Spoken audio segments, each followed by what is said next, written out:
안녕하세요, 정원정입니다. 제가 나온 곳은 뚝섬 한강 유원지에 나왔는데요. 저 뒤로 보이시는 아파트들이 강남, 서울에서 가장 비싼 동네 중에 하나인 청담동이고요. 청담 르엘, 그리고 PH129, 에테르노 청담이 있는 그런 지역들이 될 것 같습니다. 제가 이곳에 나온 이유는요, 자양사동 신속통합으로 진행되고 있는 지역에서 바라보는 강남의 뷰, 한강 뷰가 어떨까 싶어서 여러분들께 보여드리기 위해서 나왔습니다. 올해도 벌써 6월의 마지막을 향해서 달려가고 있는데요. 뜨거워지는 날씨만큼이나 부동산도 상당히 과열되고 있습니다. 아파트뿐만 아니라 재개발 투자 시장도 마찬가지인데요. 재개발 투자 시장에서도 인기 지역들은 투자할 수 있는 물건들이 굉장히 빠르게 소진되고 있고, 그리고 공급은 굉장히 더디기 때문에 투자자분들은 많지만 투자할 수 있는 물건들이 내가 원하는 물건, 내 입맛에 맞는 물건들을 찾기가 상당히 어려워지는 상황인 것 같습니다. 그래서 재개발 투자 물건이든 부동산이든 굉장히 빠르게 올라가고 있고요. 모든 것은 공급이 굉장히 부족하다는 데 있다고 생각을 합니다. 내년도에 26년도 서울 아파트의 공급량이 1만 호 미만일 거고요. 빌라 공급도 상당히 부족한 상황이기 때문에 투자자뿐만 아니라 실거주, 전세가도 굉장히 올라가는 그런 현상들이 있습니다. 그래서 이재명 정부가 어떤 대책들을 마련할까에 대한 부분들도 고민이 되겠지만, 주택 건설 허가부터 입주까지는 상당한 시간이 걸리기 때문에 이러한 공급 부족의 현상들은 적어도 아마 2년에서 3년 정도는 가지 않을까. 그리고 이렇게 중심지부터 과열되고 있는 부동산 시장은 점차 서울의 외곽지까지 번질 것이라고 생각합니다. 그리고 조만간 이재명 정부에서 첫 부동산 대책이 어떤 것이 나올 것인가에 대한 부분들도 관심 갖고 바라봐야 되는데요. 그렇지만 재개발 투자 시장에서는 이러한 시장의 정책보다는 큰 그림, 내가 어떤 지역, 입지를 선택하고 이 지역에 어떤 아파트를 가져가겠다는 큰 그림을 보고 투자를 하는 거기 때문에 이러한 부동산 정책과는 조금은 거리가 있지 않을까 생각이 됩니다. 그리고 지금 현재 투자하시는 분들 중에 많은 분들은 많은 걸 느끼실 거예요. 지금 내가 투자할 수 있는 금액이 한정적이지만 이 금액으로 투자할 수 있는 지역들, 내가 원하는 지역, 재개발 투자하는 가능성, 진행 속도, 사업성, 이런 모든 것들을 충족시키는 지역들이 없다. 그래서 이 모든 것들 중에서 정말 포기하면 안 될 것들을 선별해서 투자를 하시는데, 그 중에 하나가 바로 입지라고 생각이 됩니다. 그래서 입지 좋은 지역들은 상당히 빠른 속도로 물건들이 사라지고 있다는 점도 이 재개발 투자 시장의 현상들이라 볼 수 있고요. 얼마 전에 저희가 올렸던 용강동의 이제 2억대 초반 한강변 재개발 유망 지역에 대한 물건들도 한 3일 만에 다 소진이 됐거든요. 그 지역들에 그렇게 빨리 소진될 수 있었던 이유도 소액으로 그냥 오랜 시간에 투자해서 오랜 기간 가져가겠다라는 투자자들의 이런 생각이 변해서 이런 현상들이 발생되는 거 아닌가, 이렇게 생각이 됩니다. 그래서 제가 오늘 자양사동 앞에 있는 한강변에 나온 이유도요, 일전에 제가 여기서 추천드렸던 자양사동 청사 물건이 있었습니다.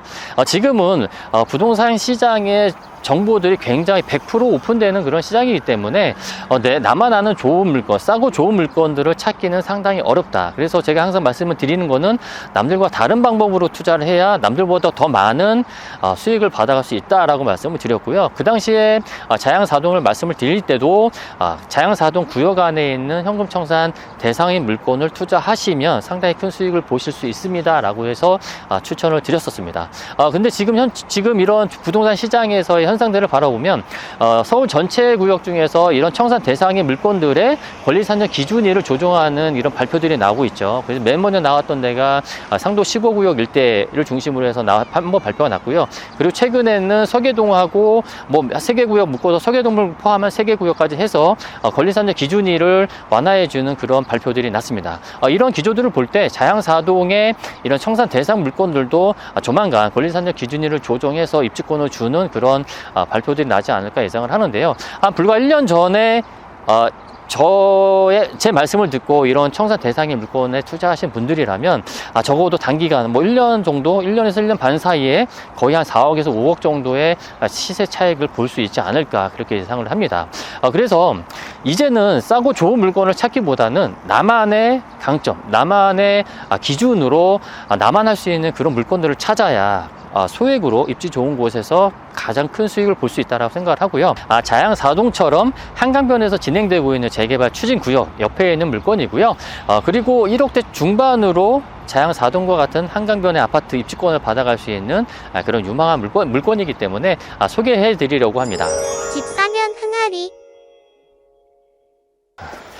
투자자분들이 리스크에 대한 부분을 굉장히 무섭게 생각하시는 것 같아요. 근데 리스크라고 하는 거는 정말 리스크 없는 투자들은 없거든요. 정말 리스크 없이 뭔가 정해져 있는 그런 결과들이 나와 있는 그런 지역들을 선택하려고 하시는데, 사실 그런 지역들은 당연히 투자 금액이나 이런 것들은 높을 수밖에 없다. 얼마 전에 말씀드렸던 상도 15구역 같은 경우에도 권리선정 기준일이 조정된 내용들이 서울시 공고, 서울시 이제 15에 나왔거든요. 15에 나와서 이런 물건들은 권리선정 기준일에서 완화가 돼서 입주권이 나옵니다 라고 발표가 됐는데도 그 인터넷에 찾아보면 그런 거 있잖아요. 뭐 네이버 카페에 입주권은 나오지만 조합에서 그 사람들을 상대로 소송을 하기 때문에 얘는 입주권이 안 나온다 라는 그 간단한 이제 카페 글 하나가 있었어요. 근데 그 글 하나를 보시고 투자를 안 하셨던 분들이 계세요. 근데 그분들은 상도 15구역이라는 구역은 좋고 빨라서 좋은데 나는 이런 신축보다는 그냥 안전한 구축으로 하겠습니다. 그렇게 하셨거든요. 결과적으로 보면요. 상도 15구역에서 이런 청산 대상인 물건들, 이런 청산자들이 새로 들어오면서 사업성이 떨어지는 것들을 구청하고 협의해서 사업성을 보완해주는 그런 방식으로 변형해서 간다고 했거든요. 그래서 그런 내용들은 이렇게 구청에서 사업성을 보완해주는 그런 방향으로 전개가 되는 거기 때문에 입주권이 안 나올 일은 없다라고 생각이 됩니다. 근데 제가 추천드렸던 이런 청산 대상인 물건을 투자하신 분들은 우리가 흔히 말하는 마이너스 피잖아요. 그 평가 금액보다 적어도 적게는 몇천, 많게는 뭐 1, 2억까지 저렴하게 마이너스 피를 주고 마이너스 피를 받으면서 산 반면에 이런 것들이 두려워서 결정하지 못하신 분들은 오히려 프리미엄을 거의 한 1억에서 1억 5천, 많게는 2억까지 주시고 투자하신 분들이 있다는 겁니다. 그래서 이러한 것들을 정말 내가 정확하게 알고 판단할 수 있는 능력이 있어야 남들보다 조금 더 좋은 물건을 선택할 수 있지, 그냥 리스크가 있기 때문에 무서워, 뭔가 두려워, 이런 생각만 가지고서 부동산을 접근하시면 남들과 다른 투자를 할 수 있는 건 아닌 것 같아요. 그래서 자양 4동의 청산 대상 물건을 말씀드릴 때도 정상적인 물건들이 한 6억 5천 정도 했었고, 제가 추천드리는 물건들은 청산 대상임에도 청산 안 될 가능성이 상당히 높았고, 손해가 볼 일이 없었거든요. 제가 판단했을 때. 그런 물건들을 선택하신 분들은 뭐 짧은 기간 안에 굉장히 큰 수익을 보셨을 거고요. 그래서 남들과 좀 다른 방법으로 할 수 있는 그런 것들을 좀 스터디해 가시는 것이 상당히 투자하는 데 있어서는 유리할 것 같다라는 생각이 듭니다. 현재는 구역에서 빠져 있지만 재개발을 진행하면서 구역에 포함될 수 있는 그런 지역들을 선택해서 투자를 해야 굉장히 고수익을 낼 수 있다는 부분들을 얘기하고 있거든요. 현재는 구역에는 포함이 되어 있지 않아요. 근데 지금 구역이 구역계가 완전히 정해진 것도 아니고 정비구역이 정해진 것도 아니고 그냥 단순하게 신속통합 구역계가 나와서 동의서를 걷고 있는 단계에서 구역에 빠져 있다는 얘기죠. 근데 이런 신속통합 구역 안에 들어가 있는 물건들은 적어도 한 3억 5천에서 4억 정도가 필요한 그런 지역이거든요. 근데 여기는 단순히 구역에서 빠져 있다는 거 하나라는 이유로 한 2억에서 2억 5천 정도가 저렴하단 말입니다. 그러면 내가 판단해서 이 구역에 포함이 될 것인가 안 될 것인가에 대한 부분들을 판단을 해야 되고요. 그 판단의 가장 큰 기준은 저는 그거라고 생각합니다. 남아있는 구역들이 노후화되고 정비 사업이 필요할 때 그 구역들만으로 정비 사업을 할 수 있는가에 대한 부분을 판단을 하는 것 같아요. 예를 들어서 이 구역에 포함되어 있는 구역들이 그 나름대로 자기네들끼리 이런 정비 사업을 할 수 있는 그런 상황이 된다라고 하면은 당연히 빠지고서 자기네들끼리 하게끔 되지만, 남아있는 구역으로 정비 사업이 좀 불가능하다라고 생각이 되면 진행하는 구청에서는 여기를 포함하셔서 가셔야 됩니다라고 얘기를 해요.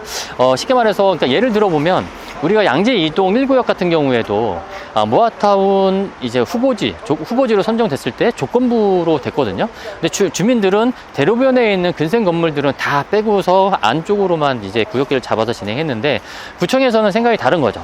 여기 아파트가 들어왔을 때 진입로가 확보가 중요하기 때문에 대로변에 있는 건물들까지 포함해서 구역계를 잡아서 조건부로 모았던 후보지로 선정했단 말이죠. 이런 것처럼 진행하시는 주체들 입장에서는 반대가 있는 지역들이나 사업성이 안 되는 지역들을 빼고서 재개발을 구역을 정해서 진행을 하지만 이를 바라보는 관청에서의 관점은 좀 다르단 말입니다. 그리고 그 관청이 바라보는 관점은 남아있는 구역만으로도 정비 사업이 가능한지 안 한지에 대한 부분을 판단한다라고 생각하면 될 것 같고요.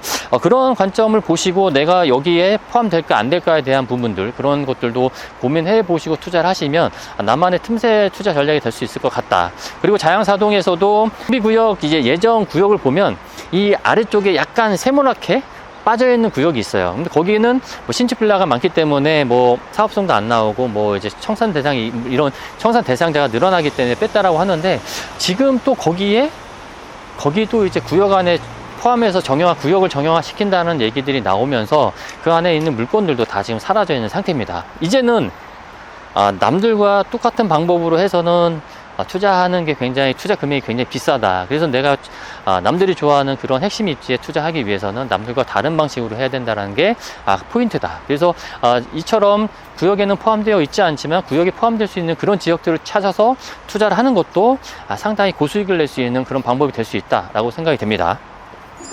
집 사면 흥하리. 저희가 이제 청파 3구역이죠. 청파 3구역 같은 경우에는 구역계를 보시면 굉장히 중간중간에 이제 뭐 이렇게 좀 띄엄띄엄 구역이 빠져 있는 곳이 있습니다. 그런 구역들은 뭐 학교라든지 종교 부지라든지 이런 부분들은 재개발을 진행하는 데 있어서 굉장히 걸림돌이 되기 때문에 이 지역들을 빼고서 할 수밖에 없죠. 근데 이제 구청에서는 이렇게 빼 있으면 도시 전체적인 모습이 굉장히 이상하기 때문에 그런 구역들은 어떻게 포함할 것인지에 대한 부분들을 같이 검토하라고 합니다. 3구역도 이렇게 빠져 있는 구역들을 어떻게 정형화할 것인지에 대한 부분들이 굉장히 얘기가 되고 있어요. 그래서 이렇게 뭐 구역의 모양이 이쁘지 않은 그런 지역들 같은 경우에는 재개발을 진행하면서 이게 자연스럽게 정형화에 대한 얘기가 나올 수 있고, 이런 정형화로 인해서 포함될 수 있는 지역들을 찾아서 투자하는 것도 포인트가 될 수 있다. 그래서 청파 3구역처럼 이렇게 빠져 있는 구역들이라든지 아니면 제가 오늘 말씀드린 지역이라든지 그런 지역들, 그리고 이제 자양사동 같은 경우에도 거기 자양사동 아래쪽에 이런 경비구역 보면은 신축 빌라가 한 3개 동이 있거든요. 그 3개 동이 있어서 뭐 이제 사업성이라든지 노후도를 깎아먹은다고 해서 뺐는데 그 지역들도 포함했을 때 전체적인 모습이 굉장히 이제 좋아질 수 있다라는 점. 그리고 오늘 말씀드리는 지역들도 한강변 라인이 빠져서 진행되고 있어요. 그러면 이 재개발을 진행하는 추진 주체에서 봤을 때 이 아파트가 한강변에 바로 접해 있는 아파트가 더 가치가 있을지, 아니면 이거를 빼고 그냥 요것만 원래 구역계대로 할지에 대한 부분들을 판단할 텐데 그냥 쉽게 생각하면 그럴 것 같아요. 그냥 아파트 단지에서 바로 한강변이랑 연결해 있는 아파트에 대한 가치, 그리고 그냥 단순하게 한 단계 건너서 가야 되는 그런 아파트 단지의 가치를 판단했을 때 한강변을 직접적으로 연결되는 그런 아파트 단지가 조금 더 가치가 있다라고 판단이 될 수 있을 것 같고, 그런 판단이 선다라고 하면 오늘 저희가 말씀드린 지역에서는 이 구역을 포함해서 재개발을 진행하지 않을까. 그런데 한강변에서 진행하는 그런 지역임에도 불구하고 투자 금액대는 1억 중반이다. 그러면 우리가 1억 중반으로 지금 현재 재개발 투자할 수 있는 지역들이 어디가 있는지를 한번 생각해 보자고요. 사실 투자할 수 있는 지역들이 그렇게 많지 않거든요. 그렇다고 하면 정말 나만의 방법으로 이렇게 핵심 입지에 투자할 수 있는 그런 방법들이 이런 스터디 케이스라든지 케이스 스터디죠. 그런 공부를 통해서 찾는 것도 굉장히 큰 수익을 낼 수 있다. 그리고 이제 싸고 좋은 물건은 없습니다. 나만의 방법을 찾아야 큰 수익을 낼 수 있습니다. 감사합니다.